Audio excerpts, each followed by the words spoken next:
seenaa Oromoo hanga jaarraa 16ffaa kan jedhu kitaaba Biiroo Aadaa fi Turizimii Oromiyaa barreesserraa kan fudhatamedha.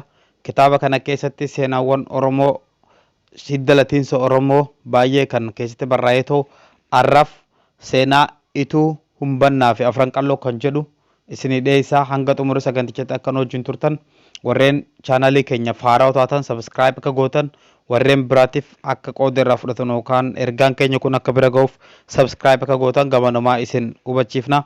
Hanga xumurichaatti akka nu wajjin turtan.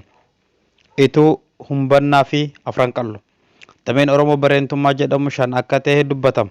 Isaanis Karrayyuu, Dhummugaa, Marawwaa, Humbannaa fi Qalloo jedhamu. Dhummugaan hangafa yoo ta'u Qalloon immoo qoxisuu akka ta'e ni ibsu. Odeeffannoo irra caalaa yaada kana mirkaneessalleen ammas warri muraasa Karrayyuutu hangafaa jedhu.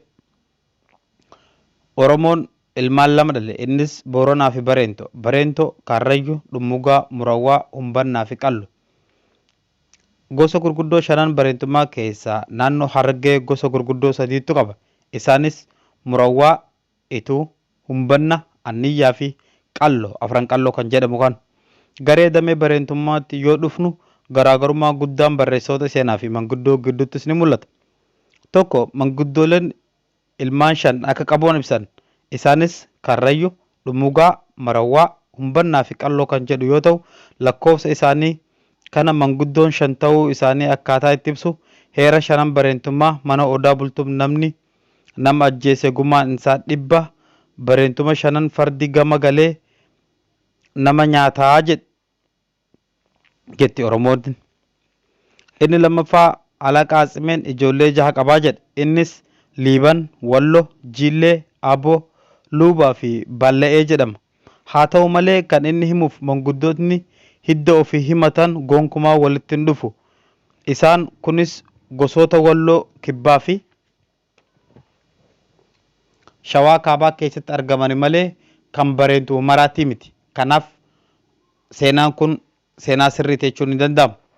Inni biraa isa abbaan Baahiree immoo ilmaan 6 qabaa jedha. Akka jecha isatti ijoolleen bareentumaa Karrayyuu, Marawwaa, Ituu, Waaranticha yookaan Waranaashaa, Akkichuu fi Humbanna. Waa'ee Akkichuu irratti yaadni jiru lama. Manguddoon Akkichuu ilma bareentummaati jedhu. Haa ta'u malee inni gara Jijjigaatti gale eega hafee booda manguddoonni seeraan itti jigse akka jecha manguddootaatti. Akkichuun bareentummaarraa baafnee hangafa ilmaan Humbannaa kan ta'e Qalloon ammoo ilmaan bareentumaa taasifne jedhanii heeran. Akkichuun ilma oborraa Qallooti. Innis dhaheen dhalfata. Dahee ammoo boombeen uummate. Boombeen kun baaddee Jijjigatti galee achumaan hafee jedhu.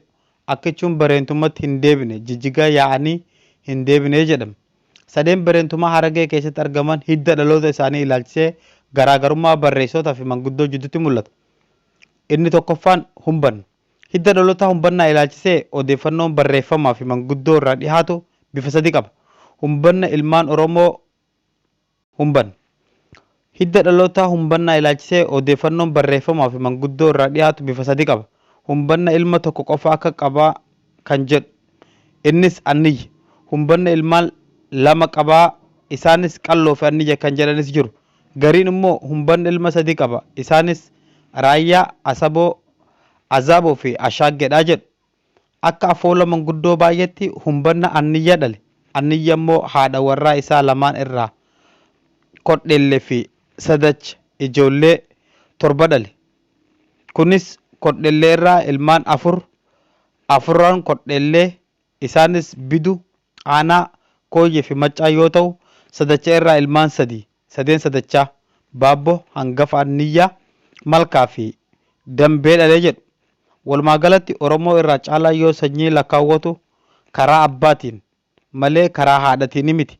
Gara biraatiin Afran Kodheellee fi saden Sadachaa kan jedhaman maqaa dubartiiti. Haadha warra Anniyyaa irraa akka moggaafamanitti mirkanaa'a. Kodheellee gosti ishii ala yogguu ta'u Sadacha ammoo jaarsoo dagaatii jedhan. Waa'ee moggaafama kanaa manguddootiin akkanatti ibsu. Kunis akkamitti maqaan Anniyya Humbannaa akka itti dhokate addeessa. latiisa humbanna anniyya dalle anniyya sadachaa fi kodheel sadacha baabboo maccaa fi malka kodheelle dambee biduu aanaa fi kooyyeedha. Inni biraa marawwa akkuma hidda latiinsa humbannaa inni marawwallee ragaa bifa sadii of keessaa qaba. Marawwa ilma tokko qofa qaba, innis ituudha kan jedhamudha. Warri kaan ammoo ilmaan lama qaba kan jedhanis jiru, innis ituu fi raayyaadha. Warri ilmaan sadii jedhanis jiru, kunis kura, galaanii fi waareedha. Latiinsi murawwaa kura, afran mana ituu, shanan mana baabboo fi galaani warri jedhanis jiru. Asirratti wanti nama dinqu tokko ammallee kuraa fi galaan haadha warraa ituu malee dhiiraa miti kan jedhus jiru. Kanaafuu wanti aadaa Oromoo keessa hin jirre kun haadha waamamu bakka hedduutti deddeebi'ee waan ka'uuf wanti kun gadi fageenyaan qoratamuu qabaa jedhu. Gama biraatiin warri tokko ilmaan murawwaa bareentummaa yogguu gabaabinaan ibsan kura, galaanii fi warree jedhamu. Ilmaan warree kun iddoo baay'eetti faffaca'anii isaanis akkanatti ibsu. Ilmaan warree fincaan abbaa tokkichaa, tiruu haadha tokkichaa, waldiddee lammiin addaan himatee jedhu. Fakkeenyaaf kararraa warri jedhaman ilmaan dansuu warree hawwiyyaa himatan. Badiin ilmaan heeruu warree humee himatan. Manqataan ilmaan subboo warree oborraa himatan. Meettaan ilmaan garasuu warree alaa himatan. Obboon ilmaan digaluu warreen karrayyuu himatan. Gama biraatiin warri murawwaa ilmaan tokko qofa yookaan ituu qabaa warri jedhus tarii obboleessi isaanii raayyaan gara kaabaa jiruuf irraanfatamee ta'uus ni malaa jedhu. Gama kaaniin ammoo warri ilmaan sadii qaban jedhuun haadha warra ituu lamaaniif ilmaan isaa kan mana baabboo keessatti argaman waan walitti dabalatan fakkaata. Ilmaan ituu keessaa hangafni baabboo yoo ta'u, baabboo keessatti ammoo hangafti gusuu ta'uun isaa akkamitti mirkaneessu? Yoo gusa jiraachuu baate dubbiin hin guutuu jedha. Warri biroo ammoo alga hangafa ture jedhu. Ituun sagali qaalluu beerree yookaan qaalluu ulfinaa wajjin 10 jedhama.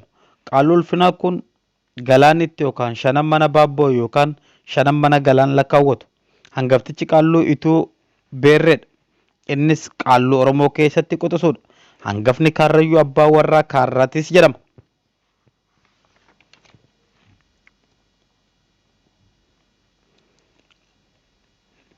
Inni biraa qallo damee bareentummaa keessaa quxisuu kan ta'e qallo manguddoota hedduu keessatti mirkaneeffamu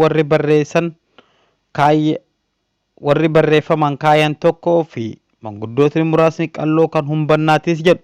Garuu manguddootni Harargee irra caalan qalloon bareentooti jedhan malee kan humbannaatis hin jedhan. Ilmaan qalloo irratti darbee malee garaagarummaan manguddoo jidduuttis hin mul'atu. Ilmaan qalloo 4 isaanis oborraa, babbile, dagaa fi ala jedhu. Ilmaan qalloo keessaa hangafni oborraa yoo ta'u quxisichi ala. Warri tokko akka dogongora uumaa ammoo noolee ilmaan dagaa akka ilmaan qallootti fudhatan. Namni tokko ammoo dogongora dagaa mataa isaa kan utuluu qallooti jedhu. Ilmaan oborraa 4 yoo ta'an warri 3 jedhanis jiru. Akkichuu isaa ogaadeen keessa ilaalchisee enyuu akka ta'e yaada lamaatu jira. Muummeen isaa akka ilmaan bareentoo ta'e warri ibsan yeroo booda gara Somaaleetti godaanee gali jedhanii galuu dinnaan abaaramee seeraa ilmummaa bareentummaa keessaa bahees jedhu. Inni lammaffaan akkichuun afran oborraa keessaa isa tokko jedhu. Isaan kamtu dhugaa akka ta'e beekuuf yaadni lamaanuu qoratamuuf baannaan ta'uu qaba jedhu. Akkichuun ogaadeen keessaa kunis balbala 12 akka qabu ibsamu. Ilmaan qalloo keessaa inni lammaffaan baabbilee jedhama. Ilmaan gudeedaa kan jedhaman areellee fi heebaan yoo ta'an warri areellee fi miyyee jedhamanis jiru. Ilmaan barcummaa immoo hawwiyyaa fi gundhabee warri jedhamus warra bartallee yookaan warra burbusii fi warra karallee kan jedhamanis jiru. Garuu walumaa galatti addaan qoodamuu irbuudha waan jedhamaniif hundumtuu akkuma ilmaan babbileetti fudhataman. Ilmaan qalloo inni sadaffaan daga yoo ta'u ilmaan isaa noolee, jaarsoo fi hummeedha. Gosa hummee ilaalchisee yaada adda addaatu lamaatu jira. Tokkoffaan hummeen gurmuu lamatti qoodan. Innis onnayyaa fi bursub yoo ta'u, inni lammaffaa immoo hummee balbala 12 qabaa jedhu. Yaadni kun isa kamtu sirriidha kan jedhuuf waan qoratamuu qabudha. Gosti jaarsolii fi baabbilee qunnamtii bara dheeraa irraa kan ka'e warri sanyii isaanii Somaalitti lakkaawwatan jiraachuu isaanii barreessaan tokko akkanatti ibsa. Those two Jarso and Babile last half the scare most of their culture. They have come to resemble in the Somali, even take on the Somali genealogy. They are counted in the Ogaden family and given them Bahagari. Gosoonni lameen jaarsoliif baabbilee kun aadaa isaanii isa durii gataniiru, gara dhala Somaalittis of dabalaniiru. Inumaayyuu hidda latiinsa Somaalee fudhataniiru. Akka mana yookaan maatii Ogaadeniittis fudhatamanii maqaa Bahagar jedhamu kennameefiraas jedhu. Haa ta'u malee warra Oromummaa isaanii cimsatanii fi latiinsa ofii sirriitti addaan baasanii beekan ta'uu isaanii ragaalee adda addaas ni mirkaneessu. Gosa qalloo keessaa inni qoxisuun ala. Warri tokko tokko ilmaan alaa kan gudeeda jaha yogguu jedhan, jahan hafan ammoo warra Oromoota irraa ufitti makamee ilmaan taasifamees ni jedhan. Ilmaan 12 alaa kan jahan dullachaa fi jahan galalchaa jedhanis jiru. Warreen jahan dullachaa jedhaman Abbaaddo, Nuunno, Kakoo, Bubbu, Diramuu fi Abbayyaa yogguu ta'u, warri jahan dullachaa jedhaman ammoo Meetaa, Galaan, Arroojii, Eeree, Gooloo fi Guttayyuu jedhamu. Ilmaan jahan galalchaa kan Arsii irraa Eeree, Mandayyoo keessa Raayyituu irraa, Karrayyuu irraa Goloo, Galaan, Guttayyuu fi Ituu irraa Arroojii fi Meetaa ala akka fudhateettu ibsu.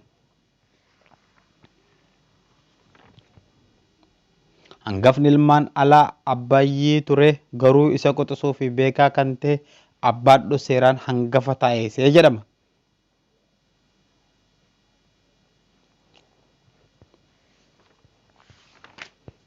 Ilmaan murawwaa bareentumaa kan ta'an Oromoota Ituu amma godina Harargee lixaa jedhaman beekaman keessatti bal'inaan qubataniiru. Shawaa bahaa keessaa aanaa Fantaallee keessas jiru.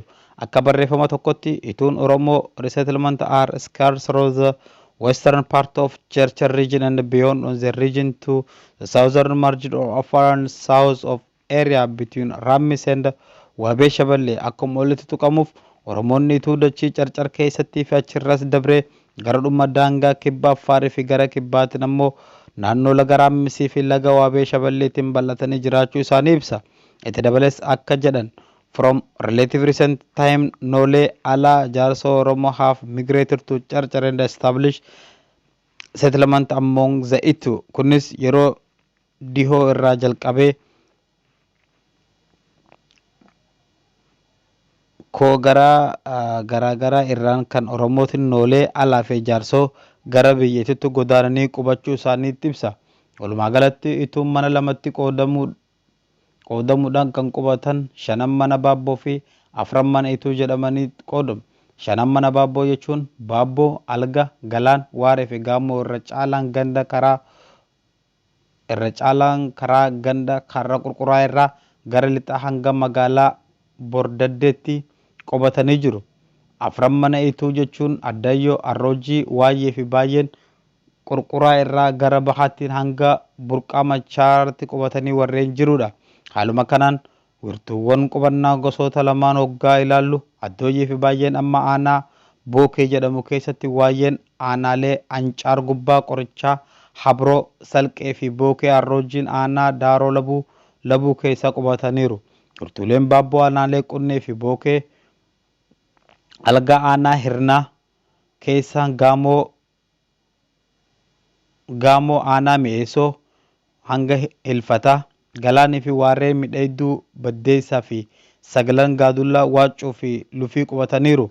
Walumaa galatti aanaalee akka wiirtuutti gosa Ituu tuqaman keessa gosti hedduun wal keessa qubatanii jiraata ta'uu isaanis beekamaadha. Anniyya. Oromoon Anniyyaa gosoota Harargee keessatti argaman keessaa isa tokko. Anniyya Oromo life in southern Gara Mul'ataa region that extended in western Rammis and the eastern short distance beyond the water Gobelle. akka jecha kanatti Oromootiin Anniyyaa kibba gaara mul'ataa keessaa gara dhihaatiin hangala gara Ammisii fi gara bahaatiin aga ganda watar gobeelletti jiraatudha. Onni Anniyyaa gaara mul'ataa keessa haa ta'u malee kan isaan bal'inaan jiraatan garuu naannoo gammoojjii gaara mul'ataa akka ta'es ni beekama.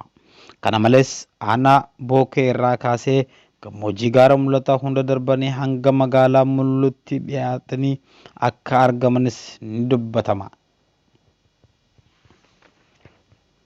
Gammoojjii gaara mul'ataa hunda darbanii hanga magaalaa mullutti dhiyaatanii akka qubatanis ni dubbatama.